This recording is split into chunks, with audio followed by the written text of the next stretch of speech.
అసలు singing dancing ఎలాగో అలాగే ఈ మామిడి పండు తినడం కూడా ఒక కళ.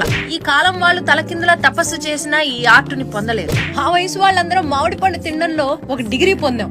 అసలు నాలాంటి వాళ్ళు కొంతమంది అయితే డాక్టరేట్లు కూడా పుచ్చుకున్నారు. మ్యాథ్స్ సైన్స్ ఎలాగైతే ఇంపార్టెంటో అలాగే మామిడి పండు తినడం కూడా ఒక సబ్జెక్ట్ ఉండాలండి స్కూల్లో. శుభ్రంగా తొక్కలు తీసుకొని ముక్కలు తరుక్కుని తింటే అది మామిడి పండు తిన్నట్టు కాదు. ఒక మామిడి పండు తింటే పళ్ళ మధ్యలో ఆ పీచు ఇరుక్కుని చావాలి. మా అమ్మాయిని చూస్తూ ఉంటే నాకు అప్పుడప్పుడు భయం వేస్తూ ఉంటుంది. ఎందుకంటే ఈ తర్వాత తరాల వాళ్ళు టెంక తినడం ఇష్టపడట్లేదండి. అన్నం తిన్నాక మామిడి పండు పెడితే క్యాలరీలు ఎక్కువ ఉన్నాయని వదిలేస్తోంది. అప్పట్లో మేము రోజుకి మినిమం డజన్ కాయలు గుద్దేవాళ్ళం. ఈ మామిడి పండు తొక్కల నిండా గుజ్జొదిలేసే వాళ్ళంటే నాకు పరమ చిరాకు. మా మనవరాలు అదైతే ఇంకా అధ్వానం. మామిడి పండు ఎదురుకుండానే పెట్టుకుని మాసా తాగుతానంటోంది. ఆ కష్టం పగవాడికి కూడా రాకూడదు. అసలు ఒక టెంక తింటే టెంకకే డౌట్ రావాలి, నేను టెంకనా నిర్మలమ్మ గారి తలకైనా అని. అది ఆర్ట్ అంటే.